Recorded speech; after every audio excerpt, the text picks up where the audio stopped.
Otra vez con ustedes. Les recuerdo que estamos hablando de Cuba en compañía de Eduardo Aroteglen, Jesús Díaz, Antonio Santamaría, Carlos Barbáchano, Gabriel Pernau y Antonio Peláez. A mí me gustaría, también ha salido a relucir antes al sesgo, hablar un poco del racismo. Llama la atención que este fruto del mestizaje, como se ha subrayado, que lo es, que lo ha sido y que lo será Cuba, sin embargo, en Cuba, en la Cuba de antes y en la Cuba de ahora, en la Cuba de Fidel Castro, el racismo sobrevive y tú mismo lo mencionas en tu libro Cuba en bicicleta con sorpresa. El racismo, me refiero al racismo hacia los negros. Hacia los negros. Me sorprende que, por ejemplo, sales a la calle y ves un pequeño porcentaje de población blanca y ves al gobierno cubano, por ejemplo, y los ves a todos blancos. Sorprende que el 37% de la población cubana se declare blanca y sales a la calle y ese 37% te parece bastante inferior, ¿no? O sea, como si la gente se estuviera pintando más de blanco de lo que en realidad es. Es decir, ¿puedes contar alguna cosa de racismo durante el viaje? Fueron 5 semanas el mío, simplemente, y bueno, de entrada te choca, te sorprende ver racismo en Cuba. Yo tenía una imagen de Cuba, pues bueno, blancos, negros y mulatos en perfecta armonía bailando salsa. Y la realidad es que, bueno, te vas encontrando con unos prejuicios y con un tal que están ahí muy presentes en todas las capas sociales, además. Yo hablaba con una abogada de La Habana y me decía, es que esto no se puede volver a España con una imagen equivocada de Cuba, es que eso tienes que saber cómo son los negros, ¿no? Y a partir de aquí suelta una ristra, pero de tópicos y tal, bueno, que si son los orangutanes, bueno, un desastre, ¿no? Y bueno, esto empieza a entender un poco, viendo un poco la historia de Cuba. Es decir, el esclavismo no se abole en Cuba completamente hasta finales del 19. Es decir, ha transcurrido menos de un siglo. Esto históricamente no es nada, son 3 generaciones. Es decir, esto está allí. Es decir, la gente, los blancos que vivían en el centro de la ciudad, que tenían grandes casas, en algunos casos las conservan. Los blancos que vivían en chozas en las afueras siguen viviendo en las casas de sus abuelos, bisabuelos, ¿no? ¿Quién tenía coches? Tenían coches un cierto tipo de gente. Esos coches los han heredado sus nietos blancos. La situación pervive y 40 años, yo creo, de leyes igualitarias no han conseguido suprimir estas desigualdades clarísimas que se manifiestan y que algún día podrían dar problemas graves. Yo estoy de acuerdo contigo porque estoy yo en Madrid en la recepción de refugiados cubanos y la mayoría de los que llegan, o blancos o mulatos, vienen con una adversión contra el negro muy grande. Y lo que hay en Cuba, más que el temor a los de Miami, es el temor a los odios que ha generado todo este mismo racismo, todas estas cosas impulsadas por el máximo líder allí, que los que estamos fuera, y no lo que pone aquí en Cambio 16 del 1 de mayo, este fino poeta español que se llama Juvenal Soto, que tilda a los exiliados cubanos con las siguientes palabras: la masa de mierda humana que compone el exilio cubano no debiera volver a ser oída en ningún foro internacional. Y lo que hay que oír es a esos que vienen de Cuba, que vienen hablando del odio que hay entre las personas y que se suscita en cada manzana de casas, que allí se le llama cuadra, por los cuadrados que formaban en tiempos de la colonia. Hay un delegado de la seguridad del Estado que tiene que dar un informe diario de todo lo que hace cada persona que vive en esa área. Todo eso de sentirse tan vigilado, de que le estén atosigando con problemas creados artificialmente, como el del niño balsero, y todas cosas falsas para tenerlos entretenidos, mientras que sí pueden comprar de todo si tienen dólares, pero es que un dólar está entre 20 y 25 pesos por dólar, y un sueldo al mes no pasa de 300 pesos, con lo cual si tienen que comprar las cosas que no hay en la libreta de racionamiento, que no hay casi nada, pues se quedan casi pasando hambre. Y es lo que se ve a la gente en Cuba, que ya lo habrás visto tú allí, que se ve mucha gente famélica. Sí. Mismo cada vez que entrevistan a alguien en televisión allí, se ven personas chupadas. Los que están más con el régimen son la gente mayor. La gente joven no está ninguno. Yo estoy de acuerdo contigo. Ahí se ha producido un proceso terrible que yo llamo un proceso de albanización. ¿Qué quiere decir esto? La juventud ha perdido la fe en su tierra. La juventud cubana quiere emigrar Y eso es la tragedia mayor que que se pueda producir en una nación.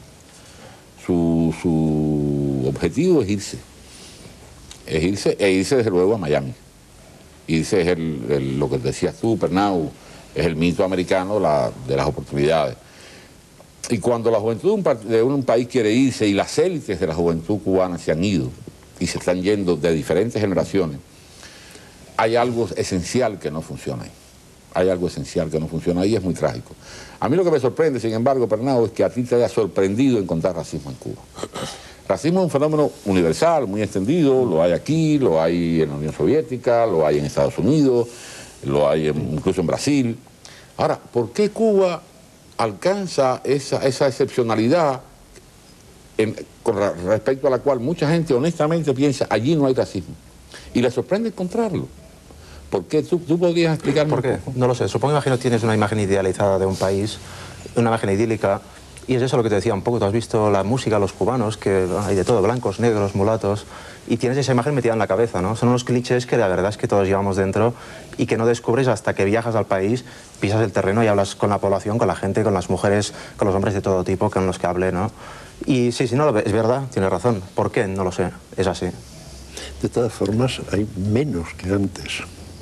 Yo no diría eso, no, para nada. Creo que estás repitiendo un cliché otra vez. Es que soy un hombre de tópicos. Bueno, lo siento mucho, pero si hay un riesgo de guerra civil en Cuba, lo que a ti no te parece es un tópico, ¿no? Hombre, de lo que yo sé, Eduardo, perdóname, no es lo que a mí no me parece, perdóname. Ya. Tú dices que hay menos racismo que antes. ¿Recuerdas por tu edad cómo era el racismo antes? Desde luego, ¿no? Desde luego que lo recuerdo. Y recuerdas que no iban a las escuelas los negros, y recuerdas que no tenían participación pública, recuerdas, y no eso es cierto, era infinitamente más duro. Perdóname, pero eso no es que ahora es duro también.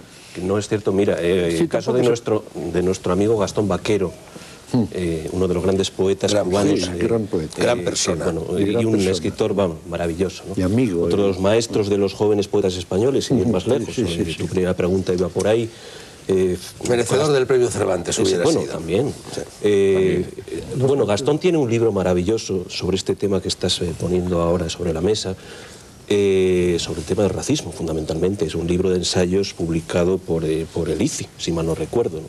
Se llama Blancos, Negros y Mulatos en el Caldero de América. El Caldero de América. Un libro maravilloso, ¿no? Dice Gastón que si él, en lugar de haber nacido en el oriente cubano, hubiera nacido en Jamaica, en vez de ser un escritor, sería un cadí en un campo de golf.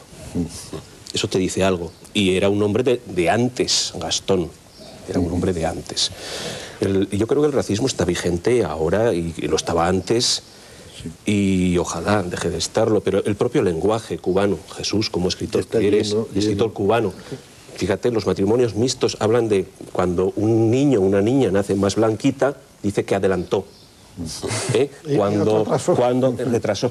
El lenguaje es que el lenguaje es objetivo. El lenguaje es objetivo. Pero si tú citas a Gastón Vaquero, yo puedo citar a Nicolás Guillén. Ya, claro. Ambos podemos citar a Nicolás Guillén. No, lo puedes citar tú y también yo. Y puedo citar los dos últimos libros de Nicolás Guillén, La Rueda Dentada y El Diario que a Diario. Y puedo citar el extraordinario ensayo de Antonio Benítez Rojo en La Isla que se repite, el libro, donde prueba Antonio que los dos últimos libros de Nicolás son un terrible alegato poético contra el castrismo, lo cual es una sorpresa. No, yo es que hablo con él, lo cual, no, yo también bastante, he tenido, en Madrid he tenido algunas conversaciones largas con él y eso, y a lo mejor pues no coincido en esa apreciación, pero será un tópico. Bueno, no sé si has leído, sigues con la idea del tópico, no sé si has leído estos libros o el ensayo de Antonio. Yo también tuve muchas conversaciones con Nicolás, que fue mi amigo personal. Podría decir que bastante más que tú, y hasta bastante más tardíamente. Seguro. Entonces, no siempre que no coincidimos, ni tú estás diciendo un tópico, ni yo estoy diciendo otro, estamos diciendo puntos de vista distintos. Nunca te he acusado. A los que vinimos aquí, supongo. Me parece que Antonio Santamaría quería decir algo respecto al racismo. Sí, no, yo digo que no es sorprendente de ahora, pero sí se dio cierta sorpresa. En el año 86 se celebró el centenario de la abolición de la esclavitud, y como todo en el mundo académico va un poco por modas, pues se debatió el tema y demás. Ese debate sobre la esclavitud ha derivado desde entonces, en España y en Estados Unidos por lo menos, hablar sobre racismo. Además, racismo dentro de la formación de la identidad del país, ¿no? En este caso de Cuba, aunque evidentemente el debate no es solo sobre Cuba, pero se están diciendo cosas muy interesantes. Esto en cuanto a la relativa sorpresa que se produjo un poco antes, ¿no? Y también es cierto que el debate en el mundo intelectual tarda unos años en llegar a la población, si es que contribuye en algo. Pero respecto a lo del racismo anterior o posterior, evidentemente completamente de acuerdo con lo que ha dicho Carlos, es decir, una cosa es que haya racismo y otra cosa es cómo es ese racismo. Es decir, si Cuba no era Jamaica, igual que se decía que el negro sudafricano no vivía tan mal como el negro relativamente libre de otros países donde no existía un régimen como el del apartheid, ¿no? Pero lo que sí, las cosas cambian, ¿no? No es el mismo racismo, eso es indudable. Es decir, al llegar la revolución al poder se hacen determinadas cosas con los negros. Es decir, hay una ley de cuotas, ¿eh? Y esto ya no manejo datos, pero es dicho por la población cubana, es decir, por personas con las que he hablado, cómo el posicionamiento, ¿no?, de determinados negros en determinados puestos, de escala intermedia y demás, por encima de gente que eran sus jefes blancos anteriormente, para cumplir esas cuotas, crea un nuevo racismo. Otro de los elementos que ha utilizado, que tradicionalmente y utiliza todavía, es capturar a la policía entre la gente de los pueblos del interior, y con eso, bueno, das una salida urbana, digamos, a determinados campesinos que tienen una situación peor, y cierta autoridad, por supuesto, y además se prioriza el negro. Hay mucha policía negra en La Habana, ¿no? Evidentemente todo esto crea... Son orientales casi todos. Y orientales fundamentalmente, que es prácticamente las fuerzas del orden se reclutan en Oriente, prácticamente. Que llaman hebreo. Oriente, Palestinos. Entonces eso crea un sentimiento que es nuevo. No digo si es mejor o peor que el que había antes, pero es un sentimiento nuevo, es un sentimiento racista. Siguiendo en esa línea, es muy peligroso, siguiendo en esa línea...